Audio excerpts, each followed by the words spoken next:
Mr. Chair, you have a quorum.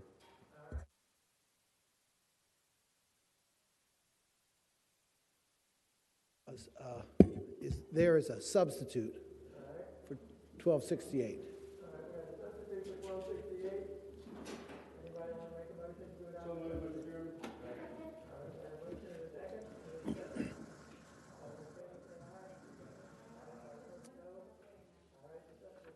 Okay, 1268 in substitute form comes from the Virginia Funeral Directors Association, the largest association of funeral homes in Virginia. It provides a much-needed rigid hierarchy that defines next of kin, establishing better, more concise priorities in the next of kin process. The bill in its substitute form is identical to House Bill 2005 on the other side. Was drafted to follow the same outline used in Title 64.2 in the Wills and Trust section of the code. There's a feud within the family. Another group of funeral home directors represent some, but not all, the owners and managers of independent funeral homes, and a lot of members of that association are also members of the Virginia Funeral Directors Association. This bill, I think, provides a clear, more concise next of kin priorities, sets expectation about the next of kin, and creates stronger consumer protections. It also defines what happens if there's no remaining family in that order of succession. Right. It establishes clear, more concise prioritization of next of kin, and thereby decreases funeral directors' potential liability. It defines the responsibilities of the family, not the funeral home, defines surviving relatives of equal or greater kinship, including the means that can be used to communicate with them. It's kind of self-explanatory, but that's the bill, and I expect there will be other people on the line that can probably help describe it. With more blended and fractured families, we don't live in the world where Beaver and Wally and the nuclear families all together. We have more divorced parents with stepchildren, and so there are more conflicts. The purpose of this bill is to provide a hierarchy within the family and as I said, it follows Title 64.2. Mr. Chairman. Yes. Senator Reeves, Senator Deeds, is there peace in the valley on this bill? Is there peace in the valley on the bill? No, I don't think so. The bill represents agreement between the Virginia Funeral Directors Association and the Cemetery Association, but I think there's still an independent group represented by the Keeneys that is not happy with it. Okay, thank you. Mr. Chairman. All right. Yeah, Senator Ruff. Senator Deeds, can you tell us what the difference between the original bill and the substitute is? I don't know that I can, honestly. There may be somebody online that can. I think the primary differences relate to the cemeteries, but I don't know exactly what the differences are. Yeah, Mr. Smith, I think just quickly looking at the substitute, it appears as though there's some changes on page 5, and then pages 7 through 12 was the bulk of the changes, and that's in terms of the current code. Yes. So that if anybody wants to take a look at things, those would be the pages that are most affected there. That's right. Mr. Chairman. Yes. Behind you, Stewart, behind you.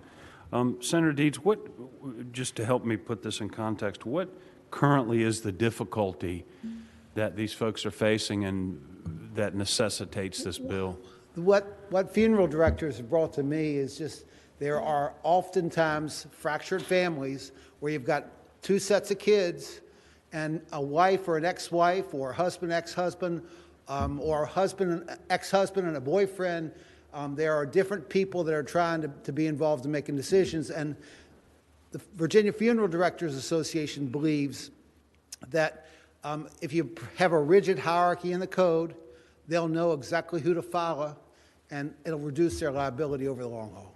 Mr. Chairman? Yes, Senator Stewart. How do they do it now? You'd almost have to ask them. Well, I mean, just practically speaking, isn't the person who pays the bill the person who's making the decisions for the most part?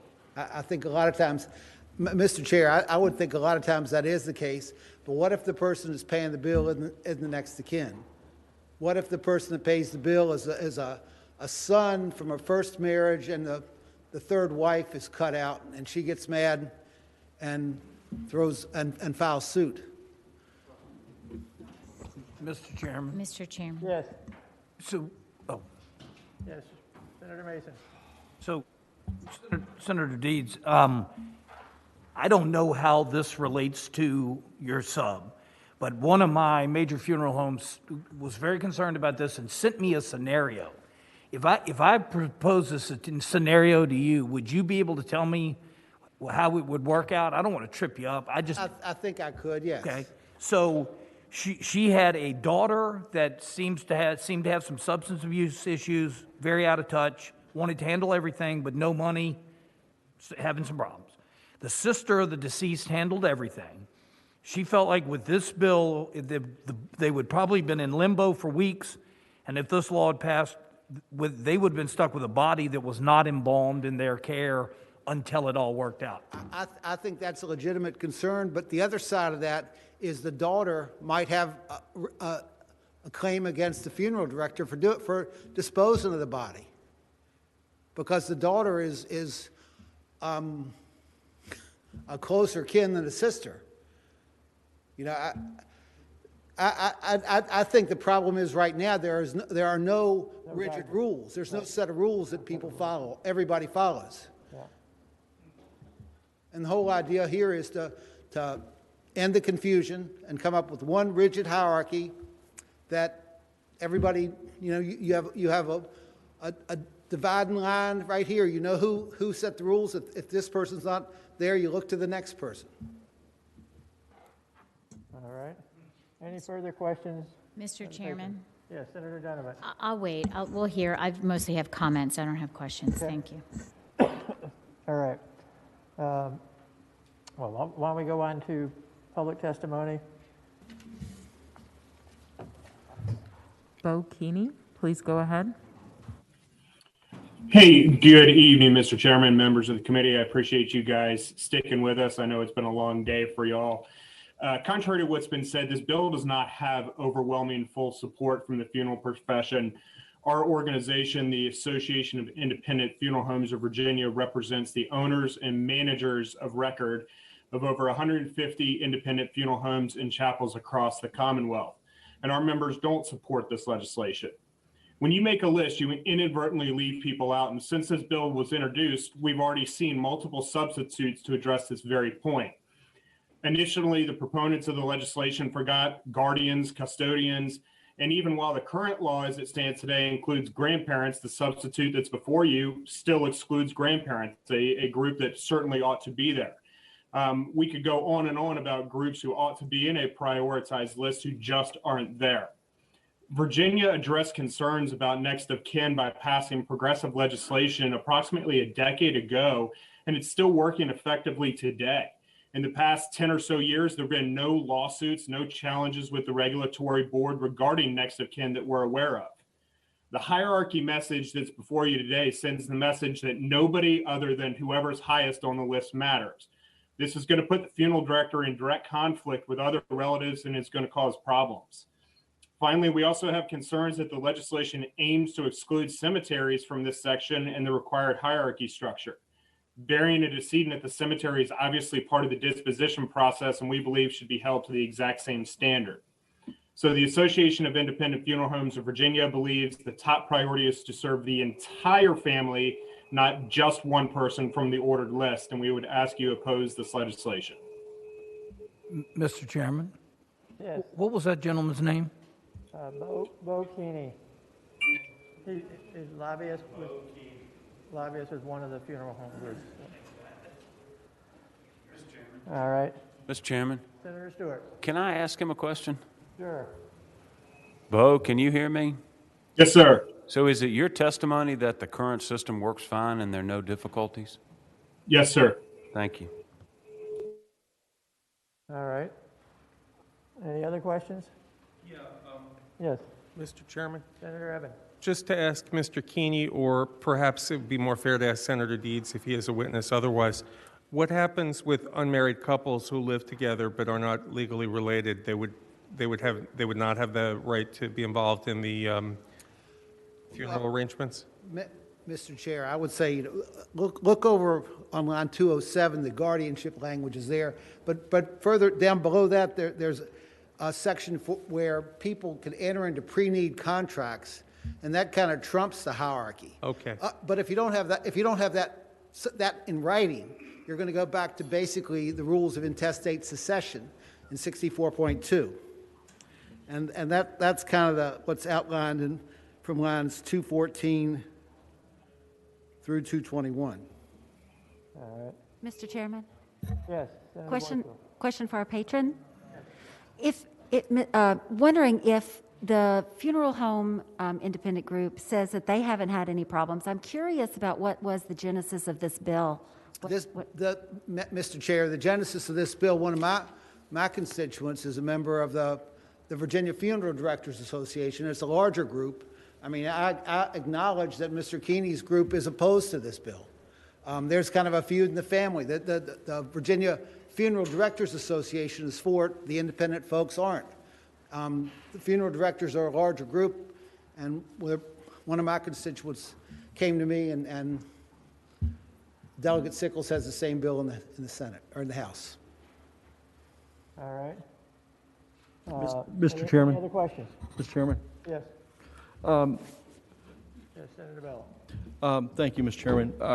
Question, just to make sure I'm understanding this right as I'm reading through it. Pre-need, is that the same as a will and or executor's instructions? Well, it's, Mr. Chair, the hierarchy established in this bill, and I have an engrossed bill. I'm not looking probably at the substitute language, so the lines I gave you were probably not correct.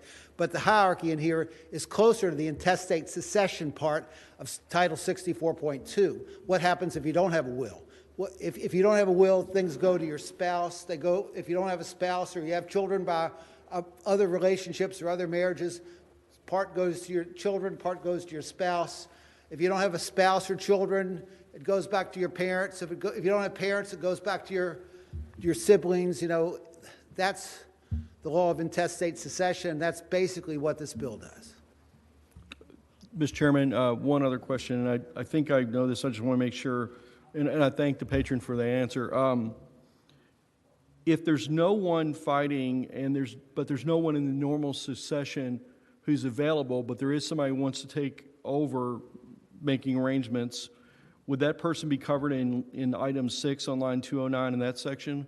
Well, I think that, and I think it's item 7, at least in the language I'm looking at in Item 7. in 54.1-25. Any other person who is willing to make arrangements and otherwise be responsible for the decedent's funeral and the disposition of his remains, including the funeral establishment with that's what happens if there's nobody else. Right. I thank the gentleman. All right. Are there any other questions at this time? Yeah. Mr. Chairman, just if you were going to deviate from this sequence because someone is closer to the deceased who perhaps lives with them, maybe one niece lives with the decedent and manages their financial affairs or something, and then but yet they have a sister or others who are closer. If there was some kind of informal arrangement but they didn't have it in writing, how would they deviate? Would that be possible? Would they need to get like a release from the people who had the right to do the arrangements otherwise? Mr. Chair, it's similar, I would think, if you die without a will.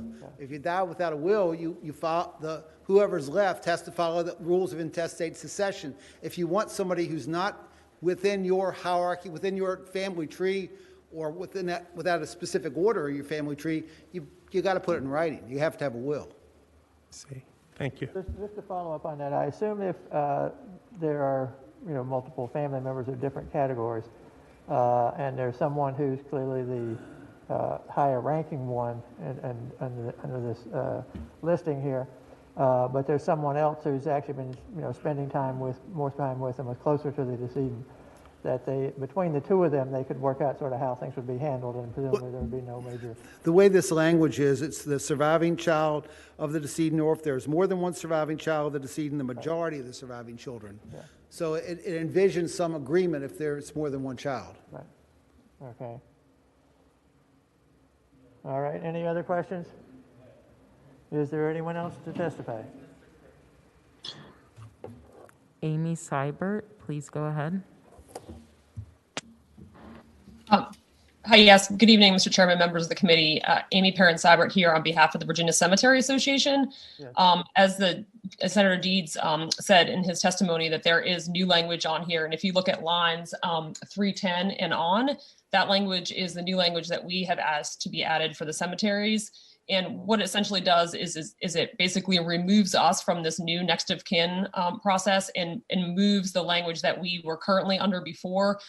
We need to extricate ourselves. The cemeteries were we had some cross references to the funeral home section. So we have extricated ourselves and added all the language, the old language, into the cemetery code because we would like to be under the current situation that we have now. And we appreciate the senator being willing to do that. As well as Delegate Sickles in the House. We feel like for the cemeteries, everything's been working fine for us under the current system, and that the case law has been good. And so we are just trying to extricate ourselves from the stuff the funeral homes wanted to do. And so we appreciate everybody working with us, and we would like the substitute to go through. Thank you. All right. Any questions for Amy Seibert, Bill? Does she like the bill? Yes. She liked the bill.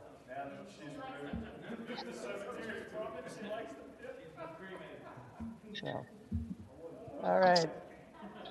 Is there anybody else to testify? We got a couple more, I guess. Jay McIntyre, please go ahead. Good evening, Chairman Barker and members of the committee. This is Jay McIntyre from the Virginia Funeral Directors Association. I'd like to speak on behalf of this bill and the reason that we as an association are in favor of it. Over the past 10, 15 years, going further back maybe than any of us really want to talk about, this profession of ours has changed immensely.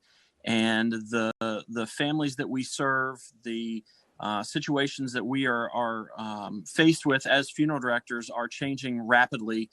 Every family now is different than it used to be.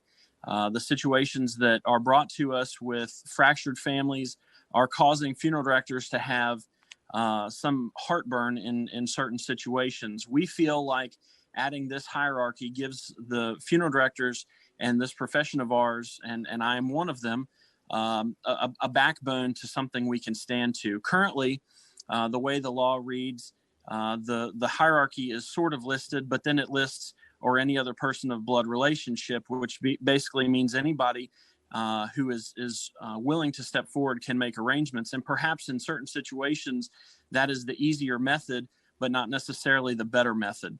We feel like adding a hierarchy gives us strength to stand and say, this is the order in which we must proceed. If there's not a spouse, it goes to children. If there's not children, it goes to parents, and so on down the line. I want to speak to a couple of points that were mentioned. We removed and now have re-added at the request of some folks over the past week or so, the portion about guardianship status. I think that was a really great addition to this bill. We removed that at the request of the Virginia Bar Association, trying to cut down on the wordiness of our original bill. That bill was based off of Georgia's law, and Georgia's law has a little bit different wording, of course, being a different state than this state of ours. But we removed it, and now we've seen the importance of it, and we've replaced that particular section. A couple other points I want to mention. If we go down through the 5 sections of relationship and get to the sixth section, that turns us over. If there were no people in front, no relatives in front, there's a 48-hour rule for each of those 5 sections. Then that takes us to the next section, which also brings us to Virginia's unclaimed body status, and creates probably the easiest next step for us, because we then can take it in a different direction. There's nothing about this law that is so vastly difficult that it's going to make everybody's lives awful. There's been many questions of folks when we've served families of, again, who is in charge and who can be in charge. And I think that by giving us a backbone as funeral directors, I think we're going to find that this gives us a lot better ground to stand on. I want to touch on two questions that were mentioned also, and then I'll step back. Pre-need does not count as the same thing as a will. There was a question about that a moment ago, and I did not catch who asked that question. Pre-need in the funeral business is the opportunity for folks to either write down and or pay for their arrangements prior to death, which is different than some other things, some other industries. You wouldn't pay for a car ahead of time and then pick it up in 5 years at the price you paid 5 years ago. So that's pre-need is a little different than a will.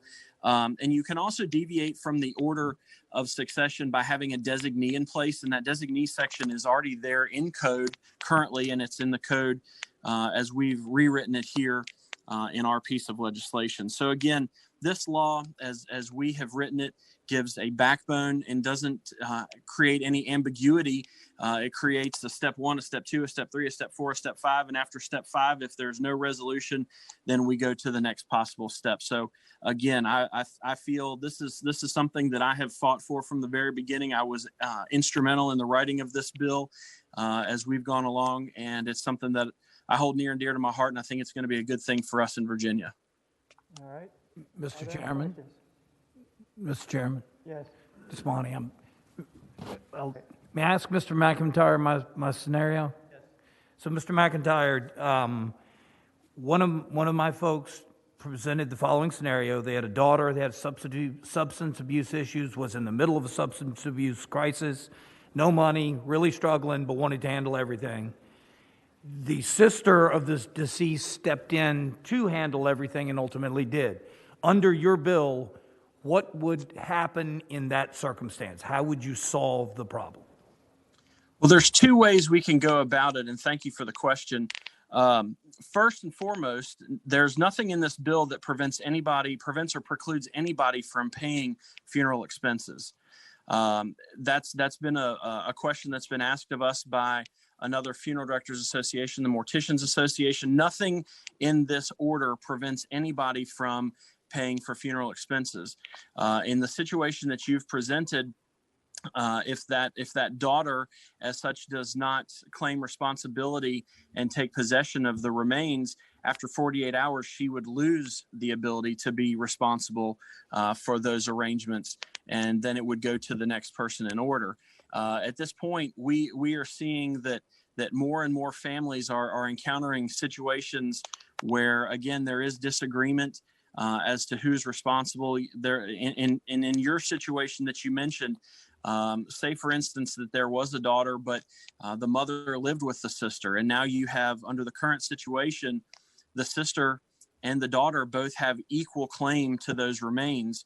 Whereas our bill, while it does give a priority order, it does create clarity instead of a sister and a daughter fighting over who is responsible for remains. Again, we are all in business, and as funeral homes and operating as a business, we are in this to make money. That is our job, but that is not our number one and most important thing. We are in business to take care of the families that we serve. And I feel like in this instance, this would give us a better leg to stand on in that room, because under the current rule, the sister has equal claim, as does the daughter. Thank you for that response. So, okay, clarified. So, Mr. Chairman, last one, I promise I'm done. So if the daughter stepped up and claimed the body but had no money whatsoever, would the daughter be in charge? Or would at that point, the 48-hour window, because there's no money to deal with what's being dealt with, ultimately it'd go to the sister to be done? And thank you. I'm sorry to belabor the point. Ultimately, again, the initial responsibility would fall under our version. The initial responsibility would fall to the daughter. Right. There are obviously different means for folks to gain assistance in the state of Virginia, and that would be an issue that would be worked out amongst funeral home and the family that they serve. But again, the daughter would have the initial claim to it under our bill. but then the sister would still have the ability to pay for the services if she would so choose. And additionally to that, if the daughter is incapable of making arrangements, she has the ability to waive her right of disposition. By signing a form, she can waive a right of disposition. The sister could then accept if that was an agreement that they could work out. And then you have the natural order as things have gone on when that right has been waived and has been given to someone else. All right, thank you. Any other questions? All right. Anybody else to testify? One more? All right. Scott Johnson, please go ahead. Thank you, Mr. Chairman, members of the committee. I'm Scott Johnson. I represent SCI Funeral Services of Virginia. We have got probably 50 funeral homes in the state and a number of cemeteries that span from Stafford to Henrico to Southwest Virginia. The definition of next of kin that's in this draft is a modern definition, and we support that. We also have cemeteries, so we work with Amy and the Cemetery Association to make sure that's in alignment, and we would ask you to favorably look upon this bill. Thank you. All right. Any questions for Mr. Johnson? All right. Are there any comments or questions of the patron? Senator Donovan, you wanted to...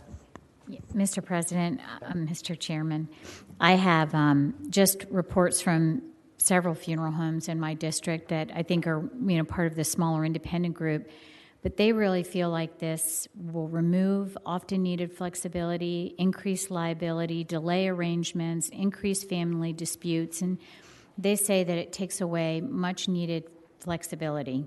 And they also say that the current law has been in place for 11 years with little or no issue. So my concern about a well-intentioned bill is that we need the subject matter experts to be in consensus on this. So it's hard for us to choose between one group of funeral homes and another group of funeral homes. I feel like if they agreed on language, that would maybe help them. But when you have one saying it's going to be worse and one saying this might be better, I won't be able to support this, and I hope we won't pass it because I don't think we know enough to choose between the two sides. Thank you, Mr. Chairman. All right. Any other discussion or questions? Chairman? Yes, Senator Eben. I don't know how often this happens with the 48 hours, but I'm Jewish and we try and have our funerals within 24 hours. Is there any way that if this were to pass, are we going to get in a situation where they have to delay funerals till they work their way down the list, or? If the family's going to fight. If there's a fight, okay. Fight within the family, that could be a problem. All right. Are there any other questions or comments? All right, Senator Deeds, any closing comments? Mr. Chairman, I appreciate it, and I appreciate your attention. This is not my expertise. Yeah. A friend of mine, a funeral director, brought this to me, and I'm glad Mr. McIntyre was on the line because he is a subject matter expert. And other than that, we heard from 3 lobbyists. Right. So I appreciate hearing some real world issues brought to bear on this. And Mr. McIntyre, I think, is one that could speak to that. I'm not sure where his funeral home is, but I don't think it's a big town. I think it's a smaller town. Mr. All Chairman. right, thank you. Mr. Chairman. Yes, Senator Stewart. Thank you, Mr. Chairman. This is kind of echo the remarks that have been made, but I've got folks in both of these camps emailing me, and I quite frankly don't know how to pick between them. Because this is not my business and I can't claim to understand it. Tremendous respect for Senator Deeds, who brings great legislation, but it seems to me maybe we ought to send this back to the folks and let them try to figure out what the right path is that they all can work under, because right now I think some can work under it and some can't. So with that, I'd move that we pass it by gently. So you make a motion to pass by indefinitely? Second. All right, we have a motion and a second to pass by indefinitely. Is there any discussion, comments on that? All right. This won't necessarily get us out of this pickle for this session. So if there's a House bill that comes over, so and there will be. We may see this again, but Anyway, yeah. Hope so. All right, then let's, if there's no further discussion, we'll go ahead and vote now. Yeah. Senator Vogel, how do you vote? Senator Vogel votes aye.